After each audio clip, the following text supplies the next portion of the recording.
My name is Nia, and I live with my husband, Jack, and our daughter, Sarah. Together, we make a family of 3. Sarah is Jack's daughter from a previous relationship, which makes me her stepmother. Jack and I got married 5 years ago when Sarah was just 5 years old. In my 20s, I was diagnosed with a condition that made it impossible for me to have children. Until then, I had always dreamed of getting married and raising a family, but those dreams were crushed when my then-boyfriend's mother bluntly told me I should give up on marriage because of my condition. Influenced by her, my boyfriend ended our relationship. Their rejection left me feeling hopeless, and my desire for marriage faded completely.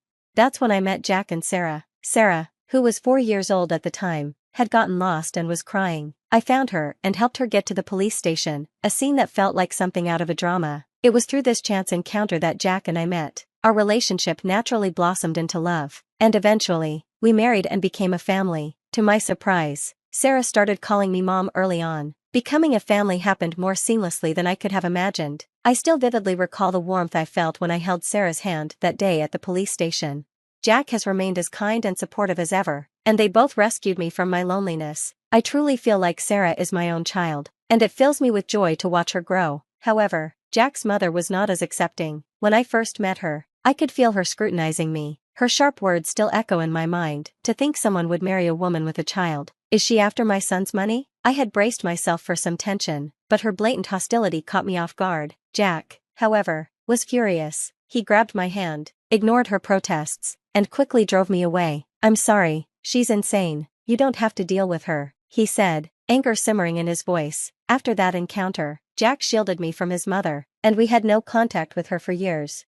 Things changed 2 years ago when Jack's father fell ill and was hospitalized. We began seeing Jack's mother more often, and she seemed calmer, worn out even. I hoped our relationship might improve, but at Jack's father's funeral, her malice resurfaced. As relatives mourned, she smugly remarked, "Now I can live with my son. After this, I'll kick out that wife and find him someone who can give me a grandson. I don't need anything else as long as I have my son." Her cruel words silenced the room, and Jack, seething with anger, dragged her out. At the entrance, he confronted her. "If I'm here, you don't need anything else? Fine, I don't need you. Stay away from me and Nia or face the consequences." His voice was low but firm, and the relatives watched in stunned silence. That day marked a turning point. Jack's mother begged for forgiveness afterward, but Jack never wavered in his decision to cut ties with her. Despite these challenges, life moved forward. Sarah is now 10, busy with school and extracurricular activities. Inspired by her growth, I passed the employee exam at my part-time job and transitioned to full-time work. But just when our lives felt stable, a new disruption appeared. Daisy, a childhood friend of Jack's, recently divorced. Daisy moved back near Jack's mother's house and reached out to him. Jack was skeptical and visibly uncomfortable. "Daisy's known for her strong sense of justice," he explained, "but it's more about imposing her values on others than doing what's right." Jack told me stories of how Daisy's misguided interference had caused trouble in the past. She once revealed the location of a classmate who had escaped an abusive home, insisting they reconcile with their parents. Another time, she meddled in a friend's marriage, trying to reconcile them with an abusive partner, which led to chaos. Jack himself had been a target of her interference when she tried to mend his friendship with someone who had betrayed him, despite his clear desire to distance himself. Daisy's inability to see the harm in her actions was what made her truly unsettling. To her, family and relationships were sacred bonds that should never be severed, no matter the circumstances. She believed she was always doing the right thing, even as she left a trail of broken trust behind her.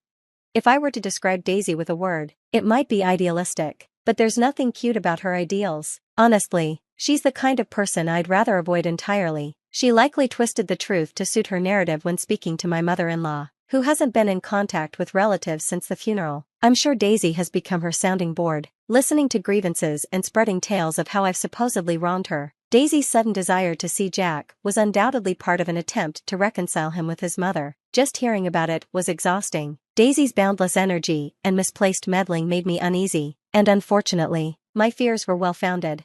One day, Daisy showed up unannounced at our house, declaring, "Your mom has collapsed. Come right now." Before Jack could fully process her words, she dragged him out the door. Left behind, my daughter and I were bewildered. As I began to calm down, irritation bubbled up inside me. Daisy had barged into our home without a proper greeting, avoiding even a glance in my direction. Still, concerned that something serious might have happened to my mother-in-law, I waited anxiously for Jack's call. 2 hours later, Jack returned, looking utterly drained. His expression was a mix of frustration and weariness. What happened? Did Mom really collapse? I asked, dreading the answer. Jack sighed heavily and shook his head. No, he replied. It was all a pretense. He recounted how Daisy had lectured him on misunderstandings and reconciliation, while my mother-in-law played the role of a weak, weeping victim, pretending to be deeply concerned about him and Sarah. She was pretending to be frail, crying about how much she misses Sarah and me, Jack said bitterly, but in reality, she just wanted to guilt-trip me. Daisy even brought up the idea of breaking up our family. He hesitated, his gaze dropping. She said you and Sarah were obstacles to Mom's happiness and that I should remarry, with Daisy. I froze. Let me guess, I said slowly. She thinks you two could raise Sarah together and give her the grandson she's always wanted? Jack's silence confirmed my worst fears. I clenched my fists. Does Daisy even have children? She had a child, Jack answered, his tone grim, but her ex-husband got custody. Mom and Daisy think we should all live together and play happy family. The thought of those two plotting against our family made my stomach churn. She knows our address now, I said, trying to stay calm. Should we move? Jack's expression softened as he saw the concern in my eyes. I know how hard you've worked to become a full-time employee, but nothing is more important than keeping our family safe, even if moving means extra challenges. I'll do whatever it takes to protect you and Sarah. I'll follow you anywhere, I whispered, squeezing his hand tightly. We'll get through this together. A few days later, trouble struck at work, keeping me late into the evening. I texted Jack to let him know, but he was also tied up at work. Our daughter assured me she was fine, saying she would lock the door and go to bed. Still, I couldn't shake my worry as the hours dragged on. By the time the issue was resolved, it was well past 11 p.m. Rushing home, I found the front door slightly ajar. My heart dropped. Did Jack come home early? Did Sarah forget to lock it? Cautiously, I stepped inside, only to feel someone grab my arm and pull me into the closet near the entrance. Panic surged through me until I turned and saw Sarah, her small hand covering my mouth. Shoo, she whispered, her eyes wide with fear. Don't make a sound. Confused, I nodded. Sarah slowly opened the closet door a crack, pointing toward the living room. There, my mother-in-law and Daisy were sitting, deep in conversation. My pulse quickened. How did they get in? How long have they been here? Huddled in the closet, Sarah whispered. I heard their voices and knew it wasn't you or Dad. I was scared, so I hid. My heart ached as I held her clammy hand, her fear palpable, peeking out. I strained to hear their conversation. They're probably out with that awful woman, my mother-in-law said with a sneer, dragging the poor child along to make a scene. It's disgusting, Daisy replied, but this might actually work in our favor. If we can prove she's neglecting her duties, you can push her out. Once she's gone, Jack can remarry, preferably someone like me, and finally give you a grandson.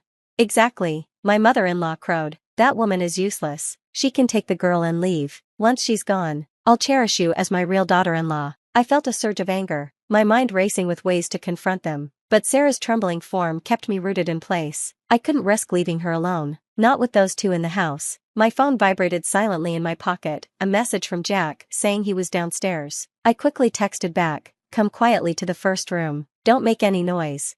What's wrong? He replied. My hand shook as I typed, they're here. I quickly texted Jack, come home immediately. Within minutes, he arrived, his face peeking cautiously through the slightly open door. My daughter Sarah, still trembling, started to cry softly at the sight of him. Without a word, I placed a finger over my lips, signaling her to stay quiet, and gestured toward the living room where the intruders were. From the shadows, we could hear my mother-in-law and Daisy chatting, their laughter sharp and grating. They haven't come back yet, Daisy remarked. Maybe next time it'll be more impactful to show up at night. Indeed, my mother-in-law agreed, her tone smug, but no matter, we'll find a way to make them leave. Once Jack sees the evidence, he'll lose interest in that woman, then you can comfort him, and love will blossom. She waved her hand dramatically. These reproductions are so well done now, practically indistinguishable from the real thing. I'm so excited for the three of us to live together, me, you, and my son. This time, it's our turn. Daisy giggled. What if she's actually cheating? That would make this even easier. Their laughter made my blood boil, and before I could act, a loud crash echoed from the entrance. A vase had toppled to the floor. What was that? Daisy exclaimed. I'll check. But before she could move, the light suddenly went out, plunging the house into darkness. What's going on? My mother-in-law whispered in panic. In the pitch black, Jack stormed into the room, his voice booming. What are you doing here? The two women shrieked in fright, their bravado evaporating. Then, a small voice, Sarah's, called out softly, Mom? The sound sent them into further hysteria, convinced now they were being haunted. As thunder cracked outside, illuminating the room for a split second, I saw Sarah's anxious face. Anger surged through me, and I could no longer contain myself. Standing, I slowly slid open the door to the living room. The two intruders, disoriented and terrified, didn't notice me at first. When I stepped closer, I said coldly, "You've gone too far. You've hurt my family, frightened my daughter, and invaded our home. I will never forgive you." As I spoke, I shone a flashlight under my chin, casting eerie shadows across my face. A well-timed lightning strike lit the room once more, and both women screamed, collapsing onto the floor. "Nia, please forgive us," my mother-in-law wailed. "You think this is a game?" I snapped, my voice shaking with fury. "Get out, now." Still crying, the two scrambled out of the house, tripping over themselves in their haste. Jack flipped the light switch, and the room brightened again. "They've left," he confirmed. I turned off the flashlight, exhaustion washing over me. Jack gave a faint smile. "They probably thought you were a ghost or something." "Maybe," I replied dryly, though I doubt that will stop them for long. Sarah clung to me, her voice small. "Mom, I was so scared." I hugged her tightly. "I'm so sorry, sweetie, it's over now." Jack knelt beside us, his eyes glistening. "I'm so sorry for what they've done to you both." Later, we pieced together their twisted scheme. Daisy and my mother-in-law had fabricated evidence, fake photos, and forged investigation reports, claiming I was unfaithful. They planned to present it to Jack, hoping to manipulate him into divorcing me so Daisy could take my place. Daisy's desperation stemmed from her own failures. Divorced after an affair, she'd lost custody of her child and alienated everyone around her. She'd hoped to use Jack as a lifeline, dragging him into her mess, but her manipulations only solidified our resolve. The aftermath of that night brought its own strange consequences. My mother-in-law, convinced I was the ghost of Jack's first wife, avoided us entirely. Neighbors reported her hanging talismans and chanting sutras to ward off evil. Much to their annoyance, we decided it was time to move, leaving their chaos behind for good. The day before the move, Daisy made one final attempt. She banged on our door, her hair disheveled, screaming, "You've ruined my life. I can't even see my son anymore. Why do you get to be so comfortable as a stepmother?" I blocked her path, calm but firm. "If families can work things out through discussion, as you claim, why haven't you resolved things with your ex-husband and his family? If even your own child doesn't want to see you, perhaps it's time to reflect on your actions." Daisy's face reddened. "You've taken everything from me. I loved Jack." Jack appeared behind me, his expression cold. "Enough, Daisy, this has to stop. You don't love me, you just want someone to clean up your mess. I'm calling the police if you don't leave." Her voice cracked with desperation. "But I'm a good person. You're being deceived by her." Jack's laugh was dry. "Good people don't need to declare it. Others can see it for themselves." Faced with his rejection, Daisy fled in tears. As I held Sarah close, she looked up at me with wide eyes. "Mom, I think of you as my real mom. Do you think of me as your real daughter?" Tears welled up in my eyes. "Of course I do, sweetheart. I'll always protect you." The next day, we moved to our new home, a fresh start for our family, free from the shadows of manipulation and deceit. Together, we vowed to guard the happiness we had fought so hard to preserve.